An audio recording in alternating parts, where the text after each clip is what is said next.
We are a family. We are Liverpool. This means more. 2006년을 보여줄 수 없기 때문에 무리해서라도 지속적으로 왼쪽에서 공격 전개를 했지만 전반전 내내 큰 소득을 보진 못했고 오히려 아스날에게 약간 밀리는 형국으로 마치게 됩니다. 지금까지 복잡했던 말들을 단 두 줄로 정리하면 풀백 그리고 오른쪽 공격 의존도가 상당히 높은 리버풀이 이번 시즌 아놀드 핸더슨 의존도를 낮추지 못한다면 지난 시즌보다 더 답답한 경기를 맞이할 수도 있다. 그러니 다음 시즌 리버풀의 키는 미드필더 조합에 달려있으며 중앙에서 해답을 찾지 못한다면 비교적 아쉬운 시즌을 보낼 확률이 높다.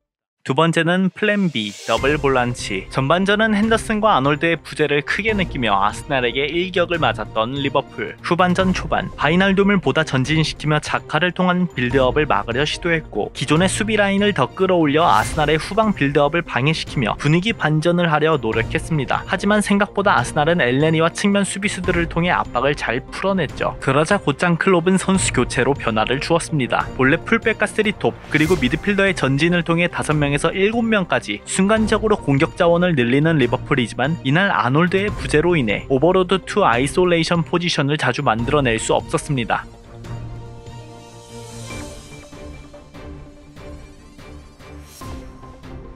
따라서 로버트슨 쪽으로 많은 공간이 나오지 않아 제대로 된 공격 작업을 할 수 없었죠. 게다가 수비적인 부분을 고려해 밀러 바이날둠 조합을 선택했으니 즉 제대로 공격 포지셔닝을 가져가는 선수가 3톱 말고는 없던 것이었습니다. 그러니 빠르게 후반 58분 미나미노와 케이타를 투입하며 윌리엄스와 밀러를 교체 아웃시켰죠. 홀딩 미드필더인 파비뉴를 중앙 수비수로 내리고 고메즈를 우측 풀백으로 미드필더 라인은 바이날둠과 케이타 투볼란치, 미나미노는 왼쪽 윙포워드, 살라는 센터 포워드, 마네는 오른쪽으로 피르미노는 공격형 미드필더 위치에서 뛰며 18-19 시즌 이후 거의 처음으로 4-2-3-1을 가동했습니다. 우선 여기서 잠깐 많은 사람들이 창의적인 미드필더의 부재를 논하고 미드필더가 약점이라 말하지만 현실적으로 가장 급한 부분은 중앙 수비수입니다. 얼마나 급하면 전방에 발빠른 공격수들이 즐비한 아스날을 상대로 파비뉴를 중앙 수비로 넣었을까요? 그나마 다행은 고메즈의 발로 파비뉴의 뒷공간 커버를 해줄 수 있었다는 것이었죠. 다시 전술 내용으로 돌아와서 4-2-3-1로 바뀌면서 변화된 부분은 크게 3가지. 첫 번째, 4명의 포워드진을 구성하며 높아진 전방에서의 압박 강도. 이 전술의 주요 특징 중 하나는 공격 진영에서 숫자가 더 많아지며 전방에서의 압박을 더 강하게 가져갈 수 있지만 1선에서 무리하게 압박을 가져가다가 2-3선이 벌어지면서 무너질 수도 있는 단점이 있습니다. 하지만 리버풀은 당장이 급하기 때문에 수비적인 밸런스가 무너지더라도 득점을 위해 미나미노를 투입하며 전방에서 강력한 압박을 가져가기로 마음먹었죠. 반대로 이날 아스날은 3백과 함께 양쪽 윙백 그리고 2명의 수비형 미드필더 7명의 선수로 후방 빌드업의 안정감을 높이며 리버풀 포워드진들의 압박을 보다 쉽게 풀어낼 수 있었습니다. 그래서 이때 미나미노를 투입하며 4명의 포워드진이 1선에서 압박 그리고 케이타와 바이날둠까지 올라와 조금은 무리하다시피 아스날의 후방 빌드업을 방해했죠. 뒷공간에 대한 위험은 있었지만 1선에서의 압박 강도 그리고 수적으로 비등한 포지셔닝을 가져가면서 아스날은 쉽사리 올라오지 못하며 본격적으로 반코트 경기가 진행되었습니다.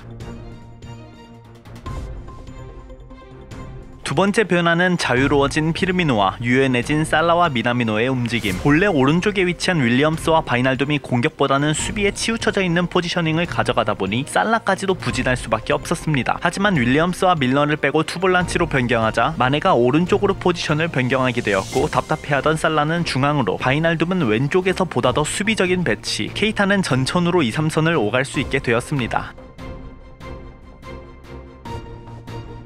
특히나 이날 전반전 피르미노의 부진도 도드라졌는데 이는 당연히 아스날이 두 줄 수비를 구축하며 중앙을 굳게 닫다 보니 어쩔 수 없던 것이었죠. 하지만 살라의 중앙 이동으로 2선으로 내려와 보다 더 여유있게 볼 소유를 할 수 있게 되었습니다. 따라서 답답하던 오른쪽에서 조금이라도 전개가 되다 보니 좌우 중앙 가리지 않고 볼 전개가 유연해진 모습을 볼 수 있었죠.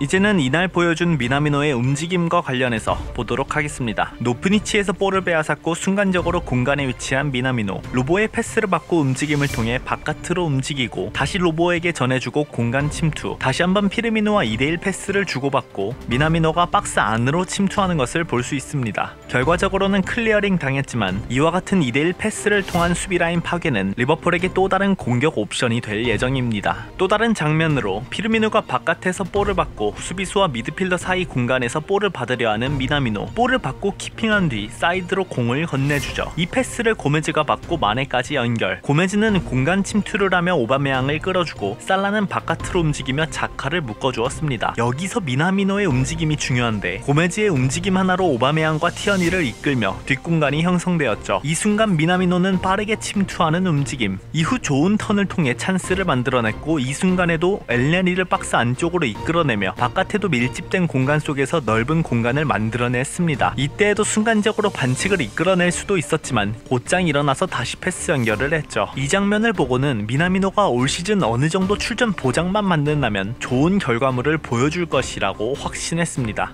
다음은 득점이 만들어지는 과정 속에서 어떠한 움직임들이 있었나 하나하나 파악해보죠.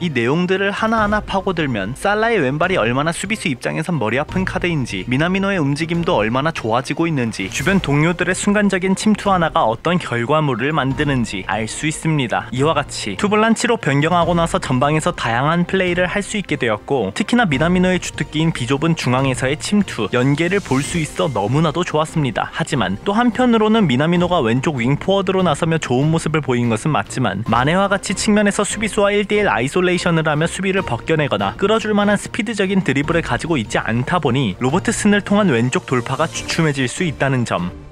세 번째 변화 요소는 불안한 수비 뒷공간. 파비뉴를 센터백으로 돌리면서 고메즈를 측면 수비수로 변화를 주었는데 역시나 주 포지션이 중앙 수비수는 아니다 보니 공간에 대한 감각이나 판단력은 떨어질 수밖에 없습니다. 게다가 발이 그렇게까지 빠른 선수는 아니기에 발 빠른 상대와 마주하게 되면 결과가 좋지 않을 수도 있죠. 그래서 고메즈에게 공격적인 부분보다는 후방에서 수비적인 포지셔닝을 주문했지만 고메즈가 가끔씩은 공격 전개를 하러 올라갔어야만 했기 때문에 불안하긴 했습니다. 아무튼 이러한 이유로 아놀드가 선발로 출전했을 시에는 그의 공격적인 포지셔닝 때문에 이와 같이 파비뉴를 센터백으로 내리는 선택을 할 가능성은 매우 낮고 앞으로도 보기 드문 상황이라고 생각이 듭니다. 라고 말했지만 사순위 센터백은 유수자원에서 쓸 것으로 보이며 급한 상황 때에는 이날 보여준 것처럼 파비뉴를 내렸을 것으로 보입니다. 이제 종합해서 프리시즌 슈투트가르트전부터 왼쪽 윙포워드 위치에서 보여주는 미나미노의 움직임을 보면 리버풀에 충분히 적응했다는 느낌이 든다. 즉 포워드 쪽 보강은 더 이상 필요하지 않을 것으로 예상. 지난 시즌에는 거의 보지 못했던 투볼란치를 사용한 것을 보면 다가올 시즌 클롭의 전술적 변화는 당연히 있을 듯하며 이제는 미드 조합에 따라 많은 구상을 할 수 있을 것으로 예상이 된다. 마지막 파트는 바이날둠이 떠난다면 그리고 새 시즌 선수단 구성.